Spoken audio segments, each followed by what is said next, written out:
Hello and welcome. It is episode number 42 of the Hilarious Humanitarians Podcast, where we're going to be talking about all about pets and mental health. My name is Frances, licensed marriage and family therapist. Hi guys, I'm Deanna Silverman, licensed clinical social worker. You can find us online. We can be found on Instagram, Hilarious Humanitarian on Instagram, or Humanitarian Mom. Let's see, we have our shared podcast Instagram account, H Humanitarians Podcast. And you are Shut Up Skippy on Instagram and Shut Up Skippy on Snapchat, right? And shutupskippy.com. So as we're getting started, we want to thank you for being here. Please, if you have not done so already, you can go ahead and rate our podcast and subscribe. If you're listening and you follow us online, you know that we're both pet people. So today we've got some research on how pets can improve your mental health. A poll Deanna did on the subject, which we'll jump into in just a moment, and shared stories from our listeners. We asked about your animals and how they make you feel, and boy, did those start rolling in. We're also going to touch briefly on how therapy or emotional support animals is a real thing but can be misused. And we'll do the whole self-care, pushing your comfort zones at the end of the podcast as well. But before we get started, just a friendly disclaimer that the Hilarious Humanitarians Podcast is for informational purposes only, does not constitute medical advice, and is not a substitute for professional medical advice, diagnosis, or treatment. Please always seek the advice of your physician, mental health professional, or other qualified health provider with any questions you may have regarding a medical condition. So Deanna, you did a poll online.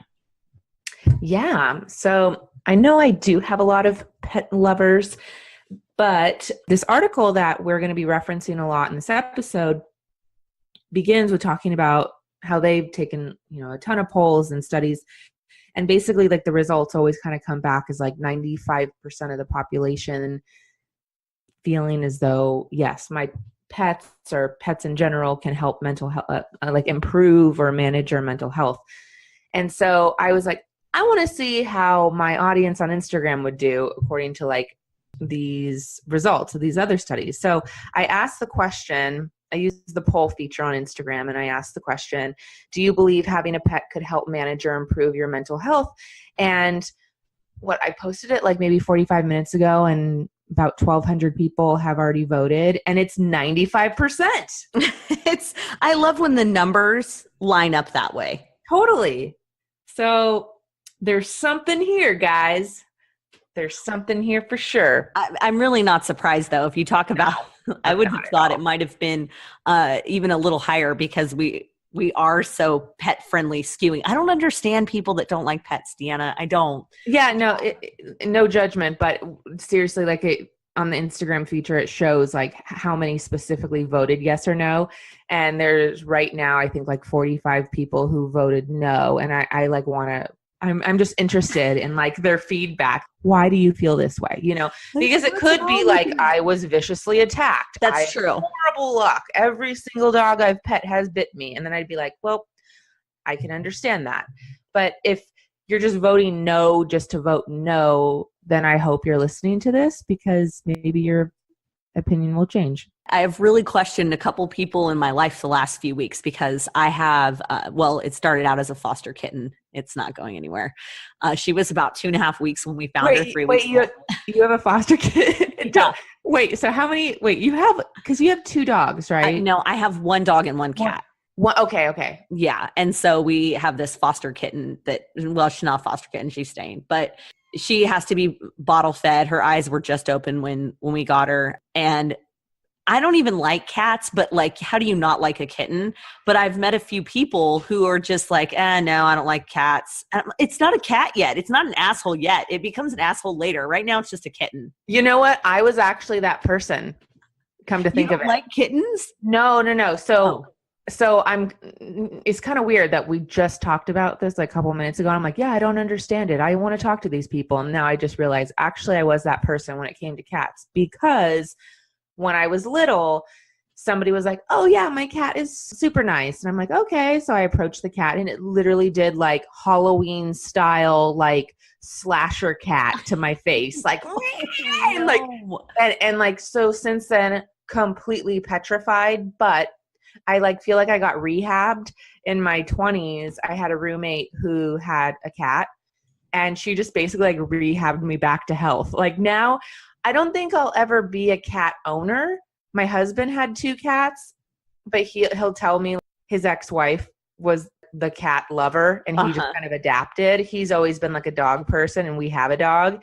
So he's like, if you wanted a cat, we'll get a cat, but we're just not cat people, but I'm not afraid of them anymore. Okay. And see, and I've known people and had friends and clients too, who have some really severe memories, tied to different animals too. So I get that if they don't like them. With the cat thing, growing up, my dad hated them because his first wife had cats. So we weren't allowed to have them.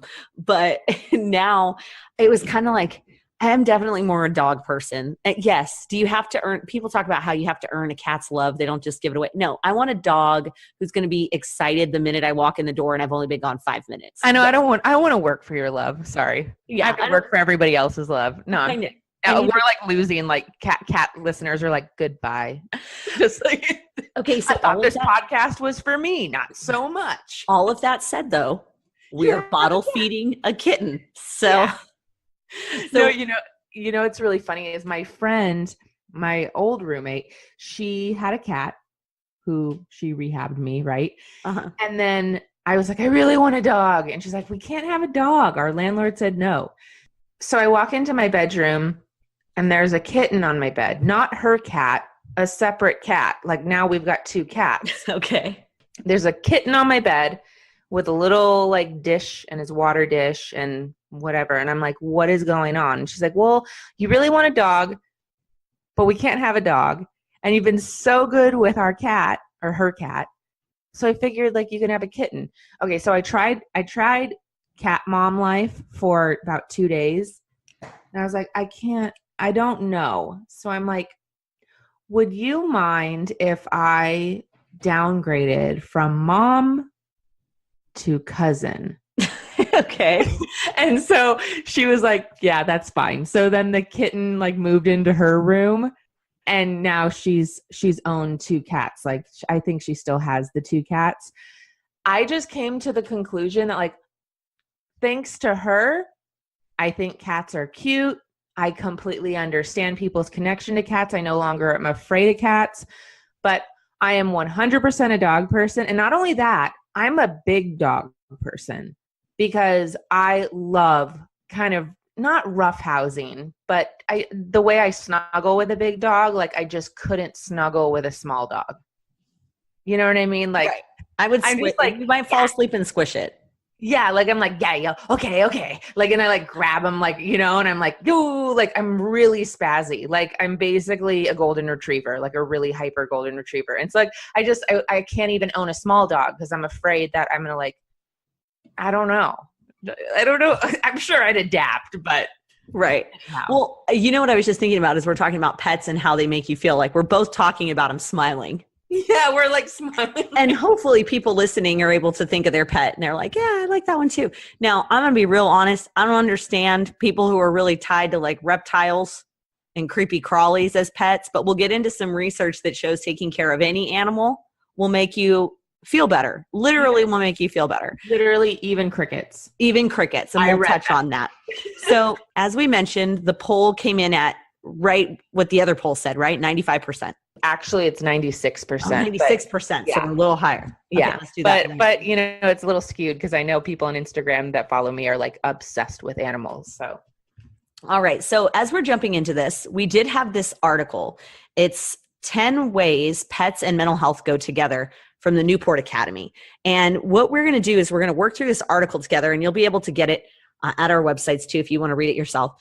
But we're going to work through it, and then we're going to also sprinkle in from some of our listeners. We asked the question, do your pets improve your mental health? Like, give us your stories, right? Because we wanted to be able to share those, right? Like, and literally, like whoever those 40 people are that said no, I need to listen to this and be like, well, I'm going to change my vote now. As we're working through the article, we're also going to share with you some stories that we've asked about listeners. We asked online, how has your pet helped you through tough times? And there were a ton. Now we're not going to be able to get to all of them, but we're going to sprinkle some in as they apply to this particular article. So the article came out earlier this year, actually just in the start of June, and it's 10 ways pets help support mental health. And as Deanna mentioned, we're in the upper 90s of percent of pet owners who actually think that the animal in their family is a member of the family. So that explains all of those like Christmas cards with the dog included, or cat or lizard. I don't know. Totally. When I sign somebody's birthday card, you better believe Tessa, my dog, is on there. Like, you know, I'm like, love, Deanna, Dan, Tessa. Do you put Tessa before Micah, or does Micah jump Tessa? You've had Tessa longer. That's a really good question. I feel a little guilty. Tessa got bumped to the bottom, but she's still on the birthday cards. She's still on the Christmas cards and the Hanukkah cards. She's still on there, but she did get bumped. Oh, okay. Well, but this is my justification. Is it's alphabetical order. I like how you did that. Yeah, I've thought about this, Frances. You have to explain it. I like it. Yeah. Well, we're going to get into this particular article, and just for like an overview, if you've been going back and forth on should I get a pet, should I not get a pet, there's research that says that animals help with depression, anxiety, and stress. In addition, they provide companionship and ease loneliness. Moreover, pets bring us joy and unconditional love. True. So this isn't new research. No. I mean, have you ever been at work? I don't know if they do this at the radio, but like when I was working in the hospital, we had a few therapy dogs, and it didn't even have to be a stressful day. It just could be like a chaotic day. There was a lot of noise. There was just like a lot of stimulus or whatever going on. And I would walk down the hallway and I would see the therapy dog that they had at the hospital. And it was like, it's like the world stood still. There was no sound. It was just me and this dog locking eyes, and me like crumbling to my knees, and me being like, oh, wait a second, I'm at work. I need to be professional. It took everything in me not to literally get on my knees and start like kissing this dog on the mouth. I was so, that sounds so weird, but I just love dogs so much. And it like made my day. So Gremlin, by the way, that's the name of the foster kitten that's now a member of the family, because when she eats, all of her claws get extended and her legs go straight up in the air. Like, she is my spirit animal, the way she enjoys a bottle. So how we got her was one of our receptionists and assistants up front has this baby kitten one day. She says they found it outside, like by itself, eyes barely open. It's 110 degrees or whatever in Fresno. It's going to die. So anyway, she adopted it. Or she found it, and then I offered to take it home because I knew I had my kids for like 2 weeks straight because their dad's traveling. And so this cat's been coming back and forth to work with me. I didn't really ask. I just did it. But they've been feeding it up front and taking care of it. And all of these clients coming in, and I work in a private psychiatrist's office, it is so amazing to see them like, oh, you know, and then the bonding, and everybody's just in a better mood when the kitten's around. Totally. 100%. So the research goes back over 30 years, actually from Purdue, where a psychologist and a psychiatrist, well, the psychologist was from Purdue, psychiatrist from the University of Pennsylvania, they got together and they found that the body actually responds when you pet a dog. So here's why you got excited. They do note petting a friendly dog. Oh yeah. For anybody that's like, no, that's not true, because there's like tons that are like crazy and barking. Look. Like, no. This is what happens when a person pets a friendly dog. And that's my bias, that all dogs are friendly. Do not go after the barking rabid dog. Yeah. Disclaimer. But Frances said, pet the dog, it'll help. Yeah, exactly. Good looking out the mouth. I don't know what went wrong. So a friendly dog, it'll help your blood pressure go down. It can slow your heart rate. Your breathing can become more regular, and muscle tension can dissipate. So basically, these are all signs of reduced stress. So they discovered this physical evidence of the mental health benefits of pets. Now, as you mentioned, you worked in a hospital, so they had official therapy dogs there. Yes, that would go and visit patients in the hospital. And did you see that? I mean, you saw it yourself, just seeing the dogs, but what was it like witnessing that with patients? Because I've never worked in a setting where that's gone on. Oh, just as you said, like when there's clients that come in, it's exactly the same way. It's exactly the same response. People, their blood pressure starts to, it can stabilize. It's just like being like wrapped in a warm blanket. Like you could literally see people's like shoulders relax. When my mom was really, really sick in the hospital, there were like months where she would be in the hospital. And I always remember they brought in this therapy dog, and it was the first time my mom smiled in months, you know? And actually it was the first time she even tried to like get up out of bed to like sit up so she could like pet the dog and not just be laying down. So it's just incredible what therapy, what pets can do. And also we can even think like larger scale. And it's funny because it wasn't until I got into working in therapy and specifically the rehab setting that I realized this, but now looking back, it's kind of nutty. So anyway, since the 1990s, teen mental health programs have used equine therapy programs to help with mental health treatment because the human-horse connection allows teens, specifically in these studies, to address emotions and issues. And they do so through this powerful, direct experience of nonverbal communication. So what's interesting about that, though, is when I worked in the rehab, I would always hear about people who went away to residential programs and they would do equine therapy. And I automatically assumed that meant that they rode horses. But in most cases, all they were doing was grooming them. Right. Brushing the horse and just attending to the horse's needs. Yeah. Because a horse, you can communicate or understand what kind of mood they're in based on like how they hold their ears and the way that they are standing. And so it teaches them that sort of ability to do nonverbal communication. And here's the part where I always assume they rode them. And there are some programs, we have programs here in the Valley that work with veterans, that work with disabled children, things like that, where they actually ride the horses. But I literally grew up in a barn. Well, it was technically a stable. So I didn't realize how much therapy I was getting as a kid in a roundabout way. If you talk about how many hours a day I spent at the stable with horses. And I've always said that it was monumental. It's what kept me in line growing up through some really rocky times. Mm-hmm. Who knew? It's pretty interesting. Yeah. In this same article, they talk about kids and teenagers, just as we've been discussing, and managing anxiety and depression when it comes to like owning a dog. And I was thinking too, like, man, I went through my parents' divorce and we always had a family pet, always. And I wonder how much having our dog, who I was obsessed with, was benefiting me. Like you said, like you're not thinking about it in the time, but like retrospect, like thinking, oh, wow, how amazing to have this opportunity to be exposed to like such unconditional love and these opportunities to connect. Yeah. And even more so, I think sometimes with on the horse level, they're such big animals.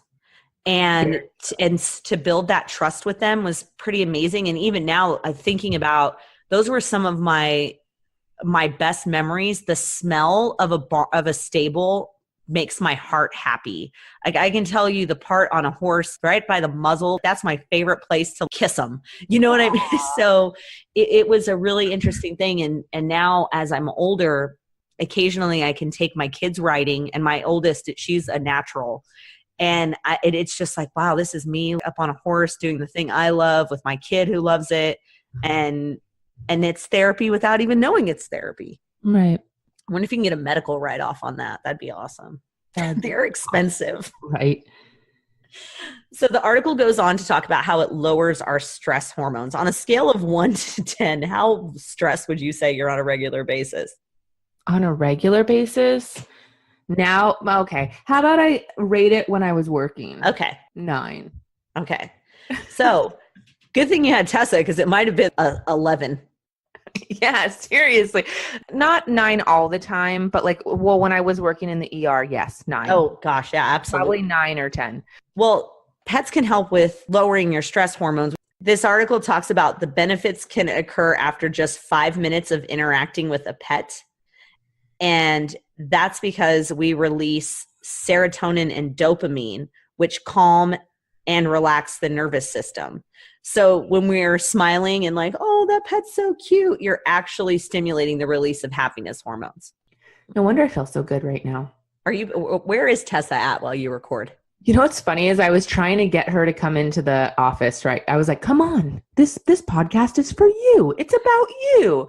But she was way too interested in my daughter. So she's downstairs probably eating whatever my daughter is eating. Right? Whatever. They're great for vacuums too. Seriously. So the best vacuum. Yeah. If you're ever feeling like your blood pressure is high, simply stroking a pet can lower your blood pressure.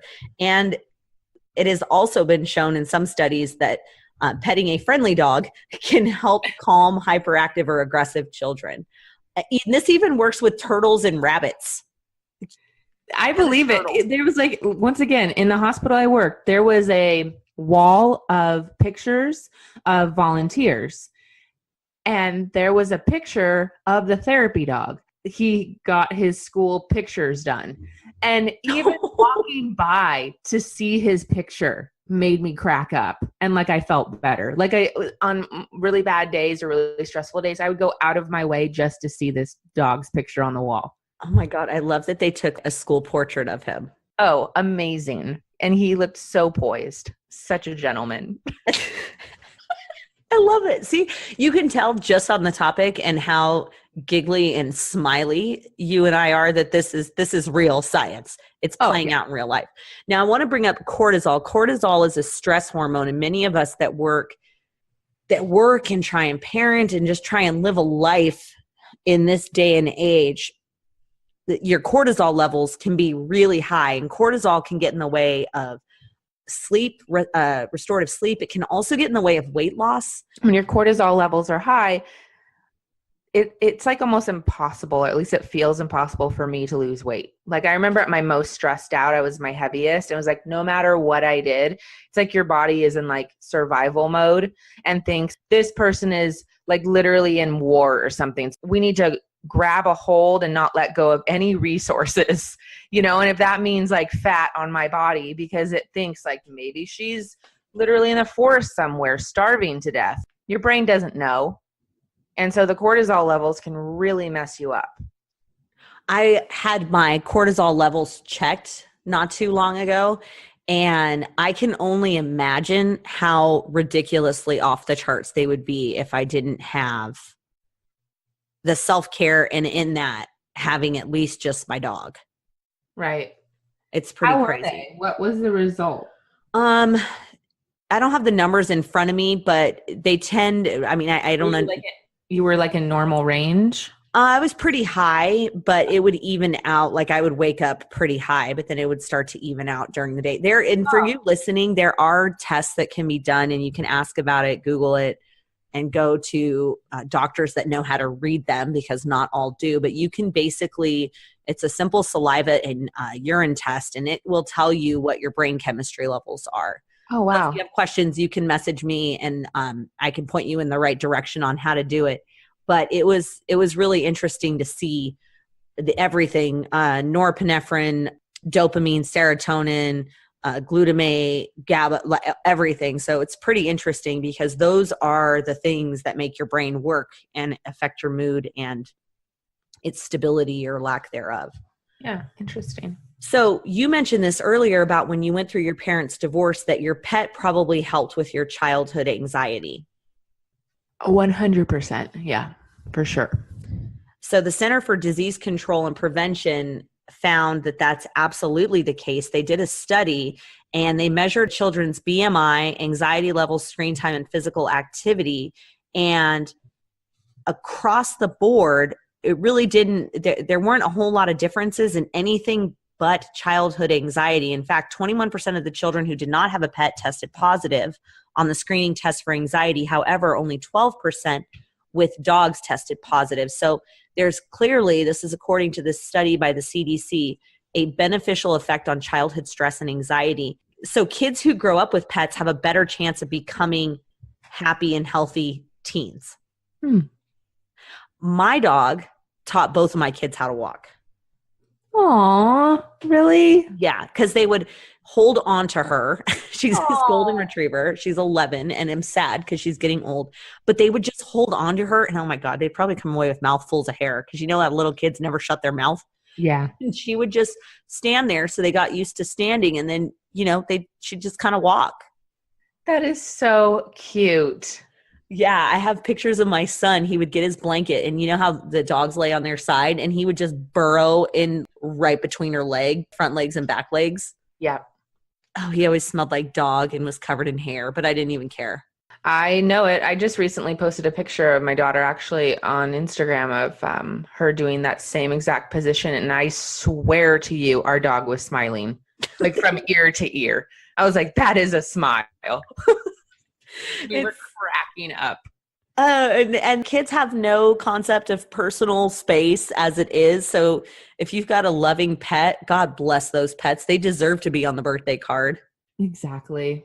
The article goes on again. We can direct you to our websites or to our Instagram, and you can find this. And it talks about how pets make us feel needed because the act of caretaking has mental health benefits. And this is where you brought up the crickets.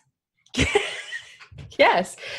So there was actually, in this article, it references this study where they gave elderly people 5 crickets in a cage. And the researchers monitored their mood over like 8 weeks. They compared them like to the control group, who obviously didn't have any pets or crickets to care for.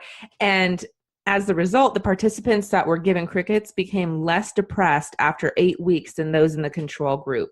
So the researchers concluded that caring for a living creature produced the mental health benefits. So it didn't even have to be a cat or a dog, literally crickets, which blows my mind, by the way, because if there is a cricket in my house, if you want to see me lose my mind, I do not like crickets. I'll just say that and leave it there. So God bless these people who were caring for crickets and their mental health improved, because I'm telling you, if I had to take care of a cricket for 2 days, we would be having a serious problem.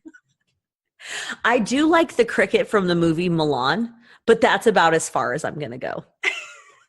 I think I'm just a little irritable. So any repetitive noise that I'm like, stop it. See, crickets are great when you're out in like a nice, cool evening with stars and you're trying to get the ambiance, but definitely different when you're trying to go to bed in your bedroom. Right, like going on the Pirates ride at Disneyland. Right, exactly. All about the cricket noise. They're totally fine, but it's very specific where I like crickets. So.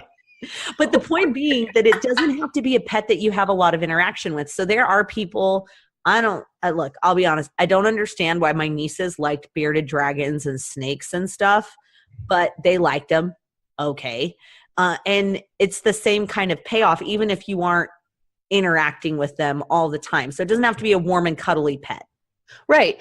Actually, going back to the different like messages that we received from people online, we had somebody write us that talked about how she specifically said, I'm just going to read it verbatim. So she goes, most people will talk about how their dogs or cats will help with depression, but I rely on my birds. I have 2 cockatiels, and having them out on my shoulder or chest really picks up my mood.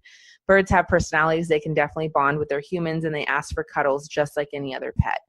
So I rely on my birds when I get really sad. They just know when I need a boost. So there you go. I've actually watched 2 videos recently on just these random ones that pop up on Facebook, where one woman, they call it a magpie. Is that what the kind of bird it is? It just showed up while she was sick with cancer and then stayed with the family and became like a member of the family through her whole time. Oh, no, wait. I'm sorry. She did not have cancer. She had some sort of accident, and I think she lost both of her legs. It was something really tragic. So they had to nurse this bird back to health. And then from there, in the process, it kind of nursed her back to health. And then there was another story of a guy who wanted to travel across on I think it was Spain, on a bike. And he didn't want to go by himself. And this random like pigeon or something, this random pigeon just shows up, right? And this bird becomes his friend and travels with him across a country, and then just took off one day to go start her own little bird family. And he talked about how it transformed his life. Oh, so it's pretty amazing. So pets have been shown to improve our self-esteem and well-being. Recently, psychologists at Miami University and St. Louis University conducted 3 experiments, and then the American Psychological Association published the results. It said that studies showed pet owners had improved well-being in various areas, including better self-esteem, more physically fit, less lonely, more conscientious and less preoccupied, more extroverted, and less fearful. There were I would say probably 10 to 15 messages surrounding the topic of infertility or divorce. And each story was very, very different. It was unique. But the topics, like I said, were just saying, my husband and I were trying to conceive and we were extremely stressed out about not being able to. I'm just kind of paraphrasing here, going across all the messages, but they were fearful and stressed out and anxious. And same thing with divorce, feeling very scared and upset and depressed and anxious. And each one of them said, we got a dog, and it's just, the dog is like a lifesaver. They can sense their mood. They give them cuddles and kisses, and almost every single message that I received, especially about infertility, ended up telling me that they've now become successful in conceiving a child since getting the pet.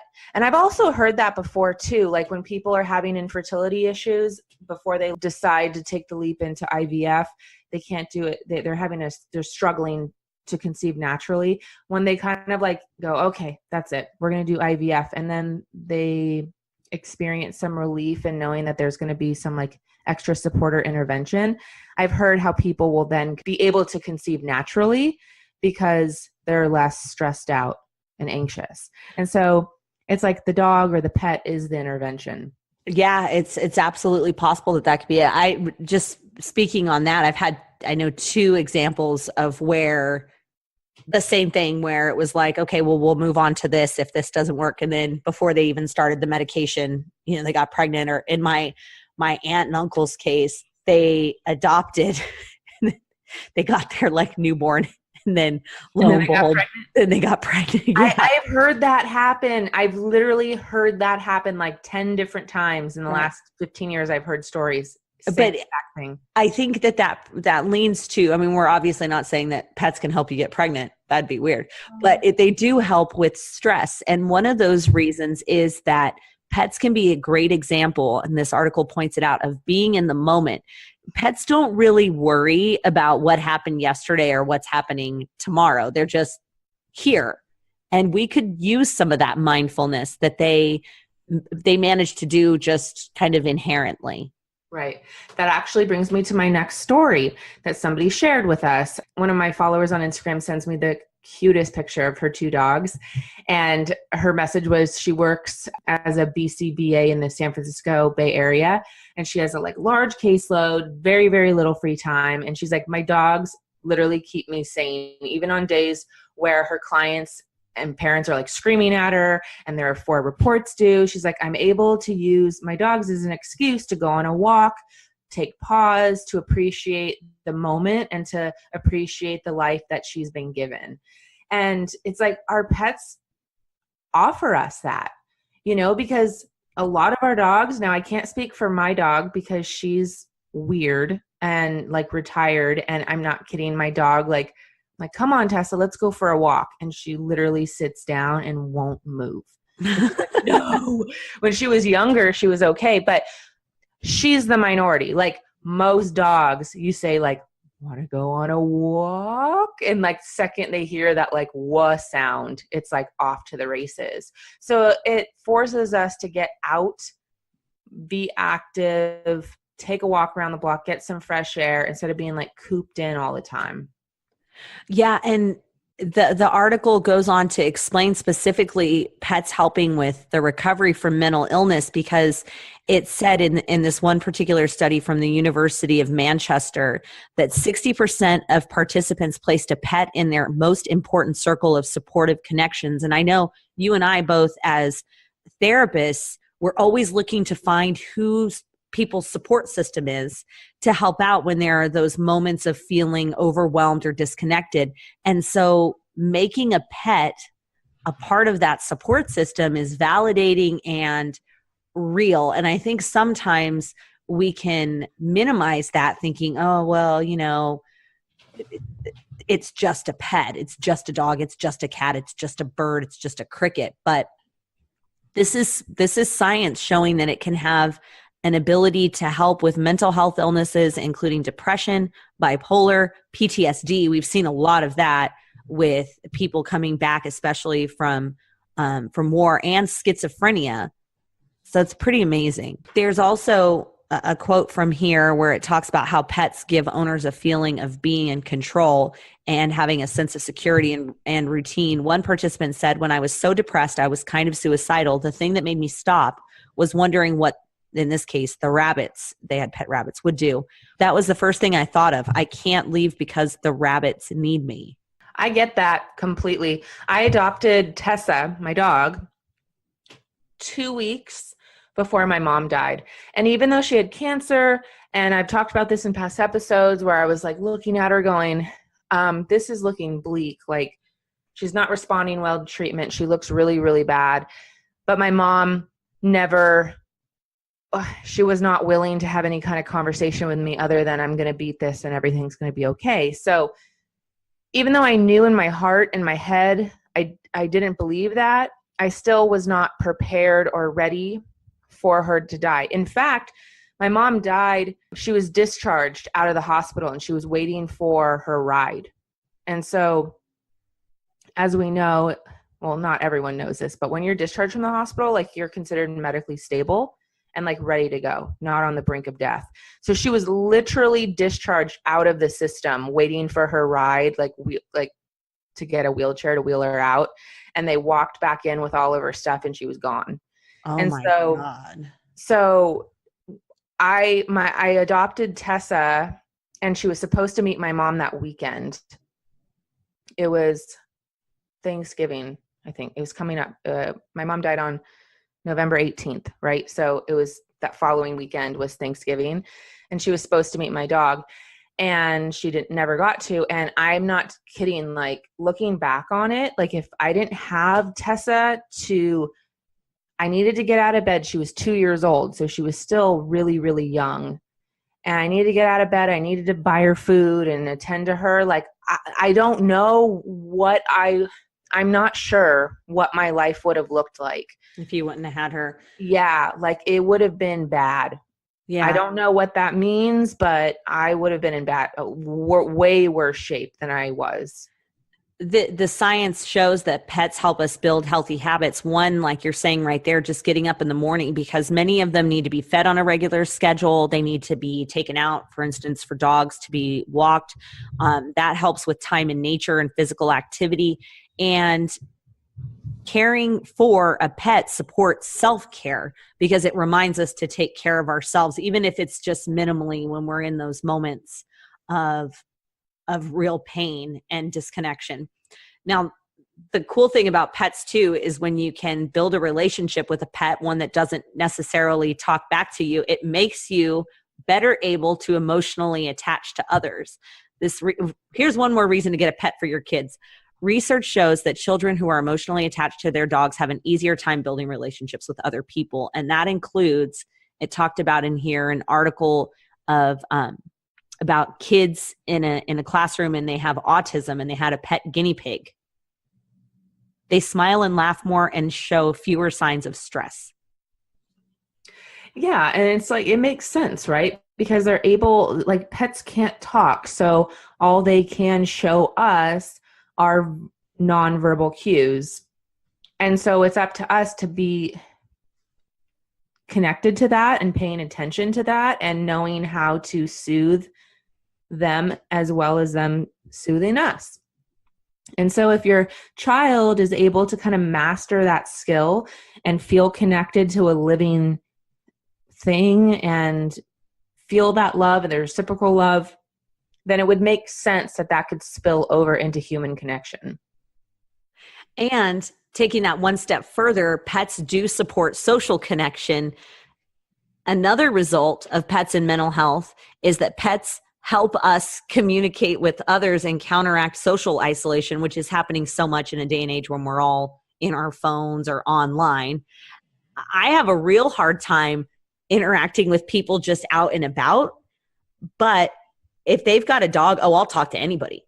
Yeah. An animal. Do you do this? Like, I do this all the time. It's like, I have to consciously remind myself, okay, you're standing in front of a human being, and yes, they've got a dog, but Deanna, you got to look up and make eye contact with the human, because it's like you just get drawn in. For me, it's a dog specifically. I get drawn in and I'm like, hi, can I pet your dog? And it's like 1 second of eye contact, and then I'm just like staring at the floor like, oh my God, and just having this whole conversation. And then, like, I have to consciously be like, oh, hey, how's it going? To the human. Yeah, exactly. So obviously we know the benefits of social connection, better self-esteem, lower rates of anxiety and depression, happier, more optimistic outlook, stronger emotional regulation skills, improved cognitive functioning, and more empathy and feelings of trust. Like I said, I'm that same person. I have to tell my kids all the time, especially my son, like, we have to ask before we pet the animal. They're not all okay with you like going in for a bear hug. Right. That was a hard thing to teach him. But I feel 95% of the time when I'm out, I feel awkward, just weird. I don't know how to explain it. Like, I don't know what to do with my hands. I don't know if I'm saying things that make sense. And making eye contact is hard. But if people have pets around, it's just disarming. It breaks the ice. Yeah. Now you got something to talk about. And that is why most men on social media have pictures with pets now. I'm not even lying. I've used that as my line to get a conversation going. It's a good strategy. Have you ever introduced, how long have you had Tessa? 9 years. So longer than you've been with your husband. Yeah. Did you ever introduce her to someone you were dating and Tessa didn't like them? Or they didn't like that you had a dog? Right. I was going to go with that because Tessa really likes everybody. Okay. I would judge the character of the person, how they interacted with her. And like, I fell really hard for my husband after like a few months of dating. And every single time it was like consistently doting and loving towards the dog, because it's one thing for them to be like, oh, you have a dog, and obviously the dog means a lot to you, and like, okay, I'm on my A game and like really, right, helping you out. But I've had boyfriends that didn't treat her like the way I treated her. And in my head, I was like, this is not going to last. It just will never last, like ever. And it didn't. And then my husband, obviously I didn't just marry him because he treats my dog like, it was a part. My daughter, but it was a part. It was a pretty big part. There was a guy that I dated for a while. Looking back, there were a lot of red flags. But the one I should have noticed was at the time, I've had 2 golden retrievers since I moved out of my parents' house when I was 19. And he picked up the first one. She was a great dog, but man, she was dumb as a box of rocks and scared of her own shadow. But he picked her up because she's a puppy, and he like held her too high and he scared her and she peed on him. And I was looking back, that should have been my sign. Like, the dog peed on you. She did not like you. You're a horrible person. Oh, yeah. And on that note though, I had a boyfriend who was mildly allergic to cats, but he still treated the cat nice, which I thought was pretty cool. But there have been interactions in the not too recent past where, like someone comes to the house to meet you to pick up to go somewhere. I'm like, you did not pay nearly enough attention to my golden retriever dog. Yeah. Like, if you come to my door and you say hi to me and then you're immediately at like eye level with my dog, I'm not going to be mad. Oh, like it's actually a requirement. Right. Like, you better pet that good boy. You better pet him. Right. And so right now I'm thinking specifically of an interaction where I went, well, this is not going well for you. Yeah. No shame. Seriously. It's like, it's over in my mind. Like, I'm like, all right, well, I'll be cordial and I don't want to waste I guess it is a waste of time because I've already cut it off, but I'll still go to dinner with you. We'll have a nice chat. We might be friends, but no romantic anything because you didn't give the dog enough pets. You did not address the dog. I also once went out with this guy and met his dogs, and he told me he said, that dog doesn't like anybody, doesn't like anyone. I was all, challenge accepted. Yeah. So I go outside to meet the dog, and it's some big wolf husky looking thing. And no joke, 30 seconds in, that dog was like on its back, let me scratch its belly. And I went, look, it just made itself submissive to me. I win. I mean, He turned out to be a dummy, but the dog and I, we were cool. Yeah. So awesome. As the article wraps up, it does talk about how pets give us unconditional love. And that stimulates the brain to release dopamine, which is the chemical involved in sensing pleasure. And so as we're trying to find ways in the world to feel better without altering it in a negative way, because dopamine, by the way, is what is negatively impacted is boosted by things like drugs and alcohol. Adding a pet to your self-care program could be part of making things a little better in 2018. I want to share another story. So this person, she talked about how she was like in a really bad funk her first year in the mental health field, which I know you and I can completely empathize with. It's a tough, very emotionally taxing field. A lot of us can get burnt out. So that's exactly what she said. She's like, I was already feeling burnt out. I was working with the wrong population. I'd sleep in way too long. It was really not helping me at all. So she ended up adopting a dog at 6 weeks. And she's like, I stopped oversleeping because she had to get up with him to go pee and eat every day at 6 a.m. Once again, it's like you had to be on a schedule. And so she was saying that training him gave her a sense of purpose. Plus, she's like, who can be sad around all that puppy goodness? She was just saying he's a great distraction and even a better companion. And it's been a year. He's still everything to her. And actually, she got him certified so he can go to work with her, which I swear, if I've had friends that work for companies that you can bring your dog to work, I need to find out where those companies are. Know, right? And I will apply, because I just think there is just nothing better. I think there's been studies that show like people are more productive. They get less sick. There's just like so many benefits to allowing people to bring their pets to work. And I understand there's probably people out there that are like, oh my God, shut up, you liberal, just loosey-goose hippie over there wanting to bring your birds and the whole zoo into like, this is a professional. Like, I get it. When there's like conferences and important phone calls, you can't have like a yappy chihuahua in the background. Right. Like, I totally get that. But if you can manage a professional environment and people are more productive and their dog is there just chilling and there aren't like dog fights in the lobby or the kitchen area, like why not? There's a Facebook page called Soulmates, and I found this one, and this is kind of what helped spark this topic that we were talking about. There is a young man who he has schizoaffective disorder, which is really complicated. I mean, it's schizophrenia on top of a mood disorder. And he started working on some of his relationship skills by taking this nervous cat on walks. It was his friend's cat, and he just had this kind of quirky little bond with it, and it's really brought him out of his shell. So it's pretty amazing. You can look up Soulmates, and this guy's name is Nick, and the nervous cat Sawyer that walks on a leash. There was also this one that came in from Mike on Instagram, and he shows his dog in one of those carriers hanging off his chest. Yes. I'm talking about like a baby. And he says, my little pup has been my emotional support dog during my life post-heart transplant, which I think was really amazing. And then there was another story that came in, and it says, when I first got sick, my sister's dog became my dog. He still lives with her, but he comes and sits with me after procedures and injections. He'll lay with me all day long, just snuggling. My physical health has greatly impacted my mental health, but having that special support from him makes my days a lot brighter. So there were just so many great ones. And I want to thank everybody for sharing those stories. And in the article, it actually talked about they had teens in one study.